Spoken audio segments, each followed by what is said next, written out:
internacional entre México, Canadá y Estados Unidos. Y bueno, pues, para firmarlo. Entonces, vamos a platicar ahora, después del corte comercial, con un abogado para que nos diga qué implicaciones a mí y a ti que me estás viendo nos podríamos tener como trabajadores, ¿ok?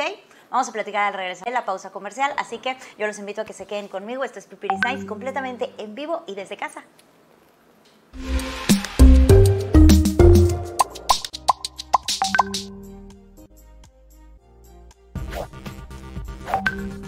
Cadena H. La tele que une.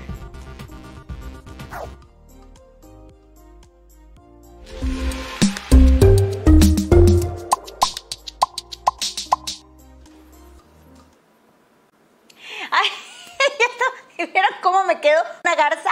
Así toda quieta.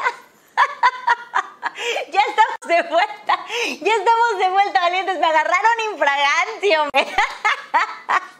¡Qué barbaridad! Oigan, bueno, pues antes de irnos, yo les estaba comentando que voy a tratar de enlazarme con este abogado que ya en alguna ocasión ha estado con nosotros aquí en Pipiris Nice, y me va a dar mucho gusto platicar con él para que ahora nos diga qué implicaciones puedo tener, porque les decía, a ver, bueno, ok, van a firmar un tratado entre México, Estados Unidos, Canadá, ¿no? Pero ¿qué podría tener a mí como ciudadana trabajadora? ¿Qué implicaciones podría tener? Y de repente hay muchas veces que todos estos tratados tienen esas implicaciones y las desconocemos, ¿sí? Porque de repente no nos informamos del todo, y no nos informamos por varias cosas. Una, porque la información hoy es, tenemos una saturación de información en diferentes temas. Esa es una de las razones, y a veces no nos da tiempo de estar metidos en todos los temas. Y en algunas otras ocasiones porque lo vemos complicado o porque no nos lo dan a conocer, también esa es otra. Entonces, a mí me va a dar mucho gusto poder platicar en estos momentos con Diego García Saucedo, quien es abogado. Diego, voy a poner acá mi volumen. Diego, ¿cómo estás? Muy buen día. Hola Dani, muy bien. ¿Y tú qué tal? Muy bien, también. Muchas gracias. ¿Cómo te ha tratado la pandemia? Pues aquí fíjate que con bastante trabajo, afortunadamente, aunque sin salir de casa estamos tratando de hacer casi todo vía remota. Ok. ¿Sigues en casa entonces, en tu caso? Sí, en mi caso sí. Hemos tenido que salir algunas cuestiones. Las juntas y algunas autoridades han activado mecanismos electrónicos para pues que sigamos ejerciendo, pero en general estamos resguardados. Pues muy bien, así es como debe de ser, porque bueno, nos cambian el semáforo, bueno, pero si lo cambian como si fuera un día sí, un día no, que siempre sí, que siempre no, y nos traen del tingo al tango, y de repente veo mucha gente que ya está retomando las calles a todo lo que da, simplemente en Ciudad de México, ¿no? El centro histórico, se acaban de ver unas fotografías impactantes del centro así, sin ni el más mínimo cuidado, ¿no? La gente pegada una con otra. Y a ver cómo nos va entonces en una quincena, ¿no? Exactamente, habrá que ver entonces, colaboramos haciendo eso, al menos tratando de estar lo más resguardados posible. Bueno, va a ir el presidente de México a los Estados Unidos, Diego, próximamente, a hacer esta firma del tratado del TMEC con el presidente de los Estados Unidos, con Donald Trump. ¿Y qué implicaciones podría tener para los trabajadores mexicanos? Mira, obviamente, como bien lo dices, supuestamente, o tenemos entendido, es como para dar el banderazo al TEMEC. Esto es el primer tratado de libre comercio, al menos mexicano, que tiene grandes implicaciones laborales. ¿Por qué? Existe un capítulo 23 que habla de aspectos laborales para cumplimentar, sobre todo hacia México.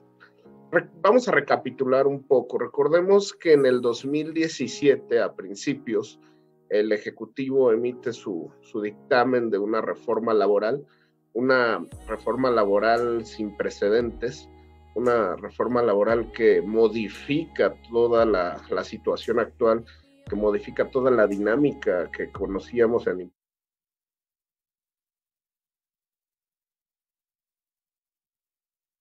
ya nos empezamos a meter al TEMEC, había quedado un poco en el tintero la ratificación, la implementación, no se había dicho mucho acerca de la reforma, y a mediados de 2018 vemos que Estados Unidos dice, bueno, para que podamos ratificar, o un requisito para ratificar el TMEC, es que México demuestre que sí está comprometido con la implementación de su reforma laboral. Bueno, acto seguido, ratifica el convenio 98 de la OIT, que habla principalmente de la garantización de la democracia sindical, de la libertad sindical al interior de las empresas, y sobre todo evitar la presencia del patrón o la intervención del patrón dentro de la vida sindical. La zona fronteriza, no alcanzamos los 300 pesos diarios. Entonces es definitivamente un abismo de diferencia, y eso es realmente lo que causa la competencia desleal mexicana, porque pues mientras los salarios no se equiparen, evidentemente México, su fuerte de competencia va a ser la mano de obra barata. Pero bueno, supuestamente con esta reforma, con esta modificación de los sindicatos, porque también supuestamente líderes sindicales norteamericanos como Richard Trumka, que también vinieron el año pasado y visitaron al presidente y dijeron, oye, pues quiero ver más compromiso de parte de México para implementar la reforma, la vida sindical tan democrática que va a existir va a permitir que la competencia sea más leal desde el punto de vista norteamericano. Entonces impacta en que las relaciones laborales se van a ver completamente modificadas, completamente transformadas, y pues bueno, es probable que la mayoría de los empresarios no estén listos para esas figuras, y tendrán verdaderamente que implementar, capacitarse en apoyo a relaciones laborales. A ver, ponme así, en un ejemplo exacto, sí, ¿no? Un ejemplo común. Un empresario, ¿qué es lo que va a tener que hacer como cambio a partir de esto con sus empleados? ¿Y esto en qué le va a beneficiar o no al trabajador? Bueno, primeramente va a tener que permitir que los trabajadores tengan pues un espacio para convivir con sus líderes sindicales. ¿Por qué? La reforma marca que para que un sindicato tenga la titularidad de un contrato colectivo, va a tener que obtener una constancia de representatividad que tendrá una vigencia de 6 meses. Esto quiere decir, cada 6 meses los trabajadores van a poder elegir si quieren continuar con la representación de ese sindicato, cosa que no sucedía antes. Al final del día, si bien van a seguir existiendo las figuras de controversias en el nuevo Centro Federal de Registro Laboral, que bueno, es otra cuestión. Antes, cuando 2 sindicatos querían ejercer dentro de la empresa, se hacía un procedimiento pues meramente litigioso, digamos. Ingresaba una demanda el sindicato disidente por la titularidad de ese contrato, y ya la Junta resolvía, se hacía un recuento, una votación de los trabajadores. Ahora se supone que eso va a ser un poco más ágil, en el sentido de que no va a requerir forzosamente de la intervención aún de las juntas. ¿Y esto qué quiere decir? Que el patrón va a tener que ceder parte de su tiempo o del tiempo productivo de la empresa, por ejemplo, para permitir que los trabajadores se organicen y elijan a su representación sindical. Esto además de que van a tener que implementar cambios en cuanto a su negociación colectiva. La reforma del TMEC supuestamente dan mucha prioridad a este tema de la negociación colectiva.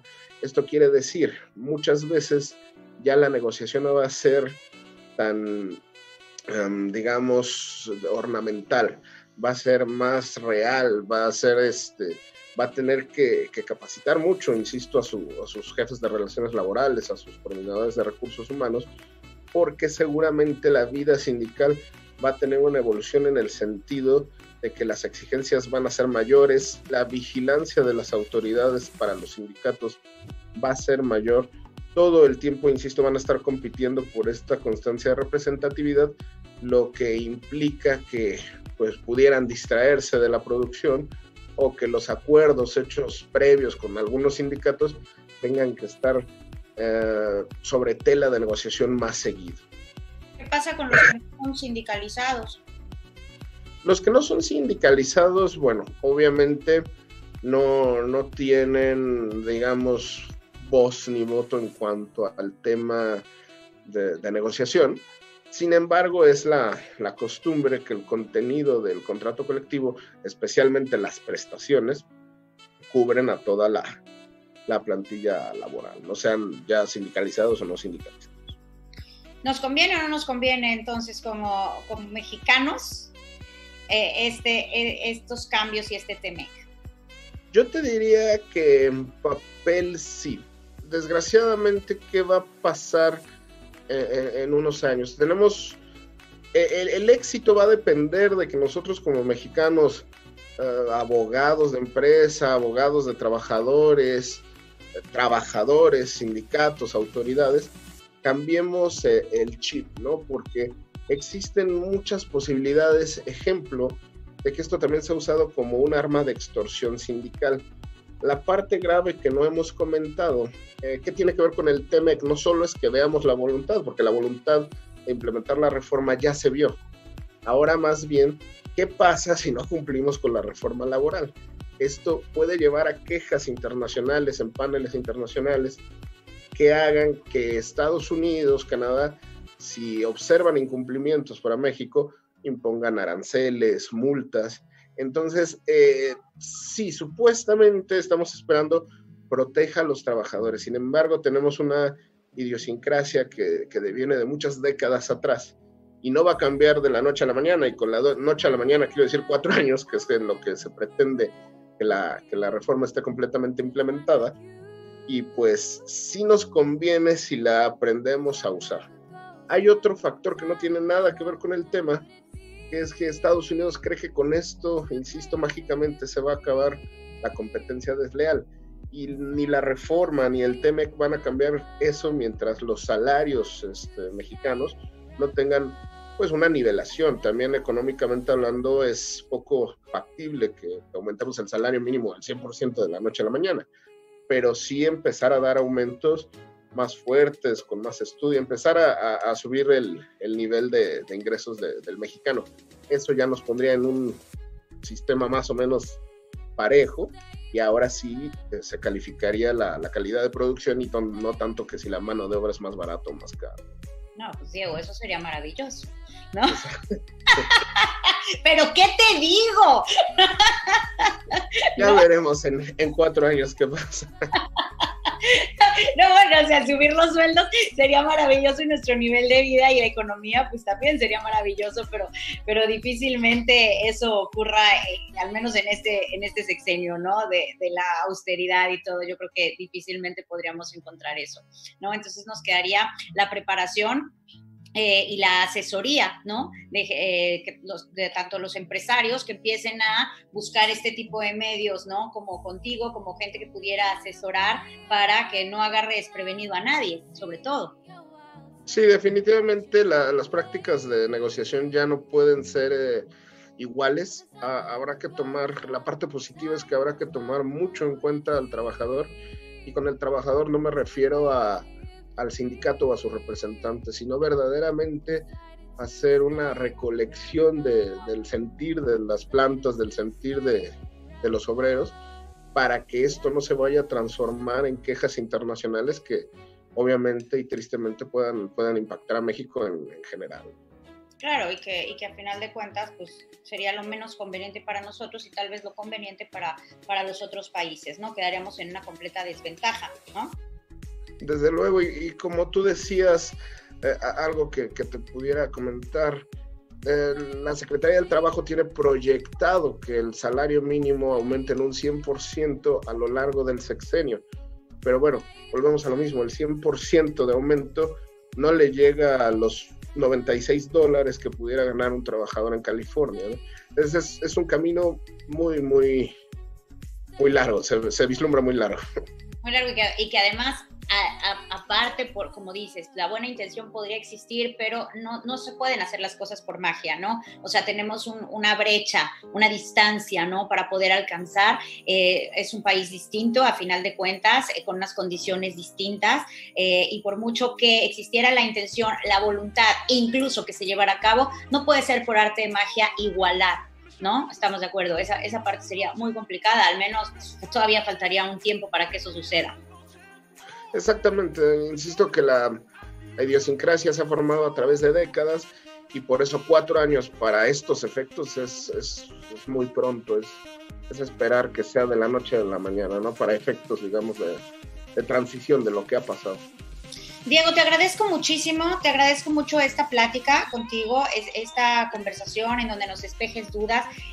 Han aparecido ahí en pantalla también tus datos por si algunas personas que nos están viendo pudieran tener más dudas al respecto, se pudieran comunicar directamente contigo, ¿no? Y buscar este tipo de apoyos y de asesoría, porque yo lo he dicho, lo repito siempre, la información es nuestra mayor herramienta para todo en la vida, para podernos desenvolver y desarrollar y para poder, es como que nuestro escudo, ¿no? Nuestras bases. Y sin la información de repente cometemos muchos errores y no por una mala voluntad, no por nada, sino simplemente por desconocimiento. Qué mejor que informarnos bien de cómo están todas las cosas, cómo están los panoramas para no regarla más adelante. Te agradezco muchísimo esta conversación, Diego. A tus órdenes, Dani, cuídate mucho. Muy bien, feliz día. Igualmente. Bye, bye. Bueno, pues ya lo